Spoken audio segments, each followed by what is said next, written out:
स्नेहदा स्पन्दन स्नेहदा स्पन्दन।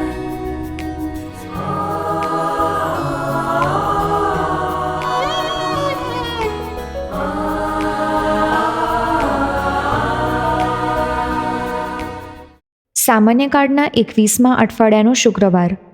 ધર્મસભા આજે સંત અગુસ્તીનનું પર્વ ઉજવે છે.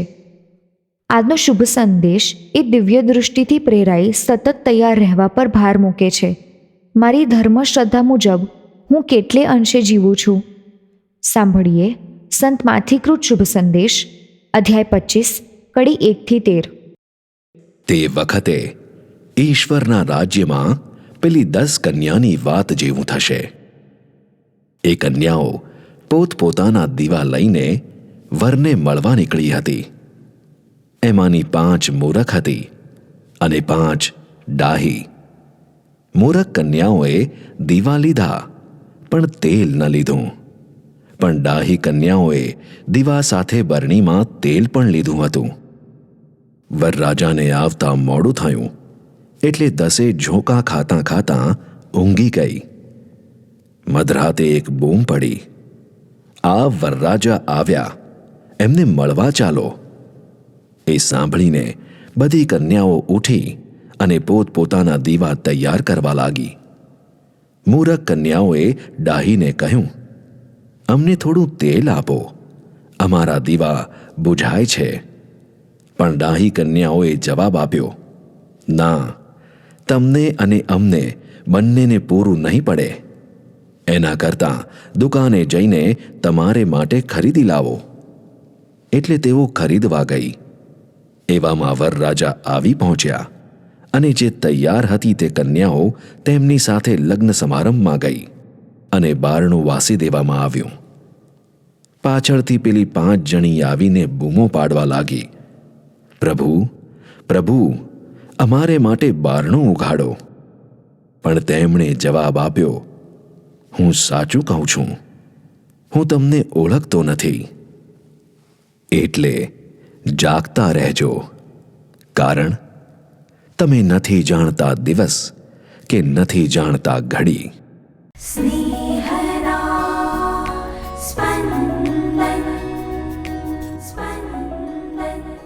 આજના શુભ સંદેશમાં પણ ગઈકાલના શુભ સંદેશની જેમ મૃત્યુ પછીના શાશ્વત જીવનની તૈયારીમાં ગાફેલ રહીને તેને ગુમાવી દેવું ન પડે એ સામે ચેતવવા માટે ઈસુએ આપેલ 10 કુમારિકાઓનું પ્રસિદ્ધ દ્રષ્ટાંત આપણે સાંભળીએ છીએ.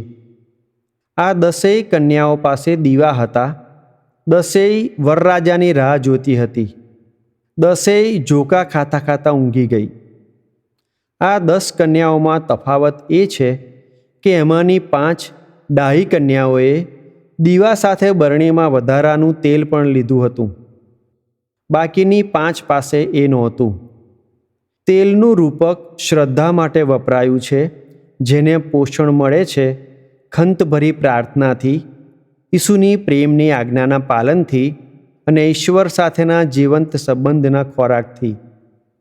આ એવી બાબતો છે જે કોઈને ઉછીની આપી ન શકે. એ દરેકે પોતે રોજે રોજની પોતાની જીવનમાં વણી લઈને એનું સંવર્ધન કરવું પડે. આ શ્રદ્ધા જ આપણી ઈસુપંથી ઓળખ છે. જેમ તેલ વગર દીવાને બુઝાતા વાર નથી લાગતી, એમ જ પ્રાર્થના વિનાના અને ઈશ્વરની આજ્ઞા અનુરૂપ જીવન વિના શ્રદ્ધારૂપી તેલ ખૂટતું જાય છે અને છેવટે ખલાસ થતાં જેના વિના ઈશ્વરના દર્શન ન થઈ શકે એ દીવો બુઝાઈ જાય છે. ઈસુની ચેતવણી આ દીવાને પ્રગટેલો રાખવા માટે છે.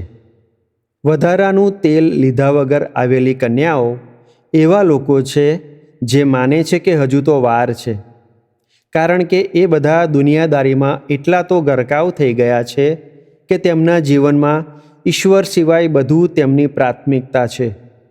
જેમ રોજે રોજ તૈયારી કરનાર પરીક્ષાર્થી પરીક્ષા માટે તૈયાર જ હોય છે, પણ જે છેક સુધી આળસમાં અને મોજ કરવામાં સમય બગાડે છે, તે પરીક્ષા નજીક આવતાં નાસીપાસ થઈને આખો અભ્યાસક્રમ પૂરો કરવામાં રઘવાટમાં પડી જાય છે, તેવું જ આવા માણસોનું થાય છે.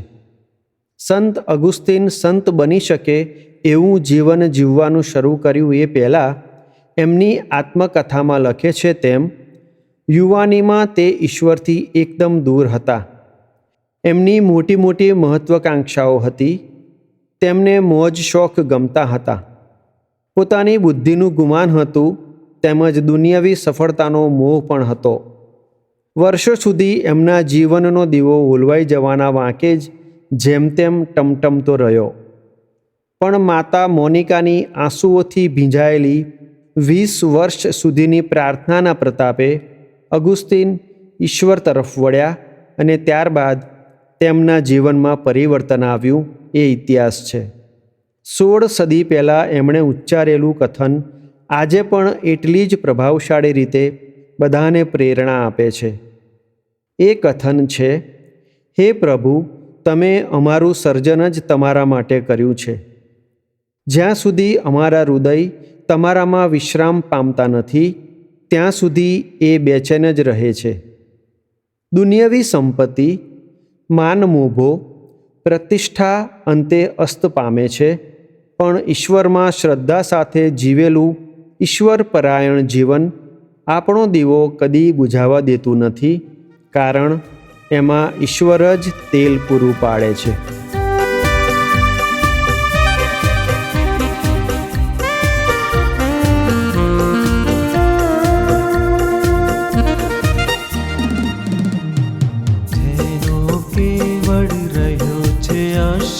परम प्रभुजी पास परंपरा पરની છાયામાં જે કરતો નિવાસ.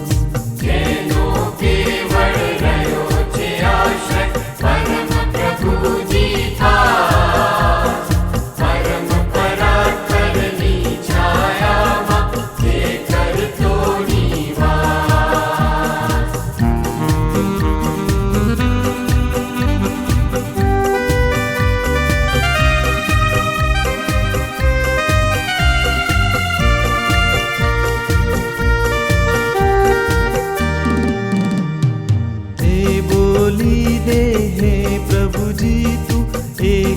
શરણું મારું આશય ગઢ તું હે મુझ ઈશ્વર તુજ પે સદા ધારું. હે બોલી દે હે પ્રભુજી તું એક જ શરણું મારું આશય ગઢ તું હે મુझ ઈશ્વર તુજ પે સદા ધારું.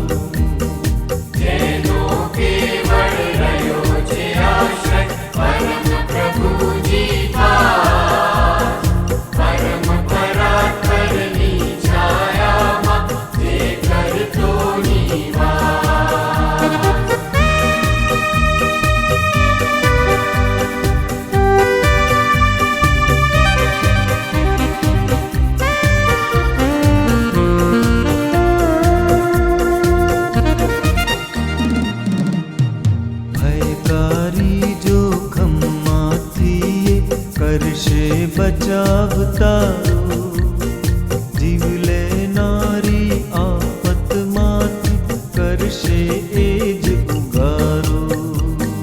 જેનો કેવળ રહ્યો છે આશ્રય પરમ પ્રભુજી થાસ. પરંપરા પરની છાયામાં જે કરતો નિવાસ.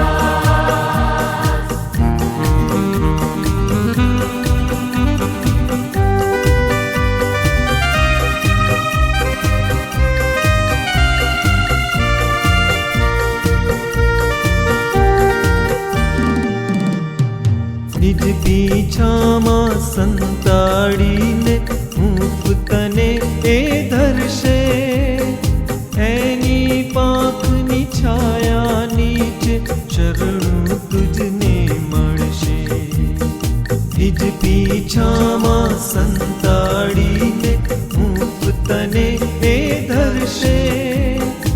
એની પાંખની છાયા નીચે શરણું તુજને મળશે.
અથડાએ તેથી તારા ચરણો પથ્થર સાથે. એ દેવદૂતો તુજને લેશે ઉંચકી નિજના હાથે. નવ અથડાએ તેથી તારા ચરણો પથ્થર સાથે. જેનો કેવળ રહ્યો છે આશ્રય પરમ પ્રભુજી પાસ. પરમ પરાત્પરની છાયામાં જે કરતો નિવાસ. જે કરતો નિવાસ. જે કરતો નિવાસ.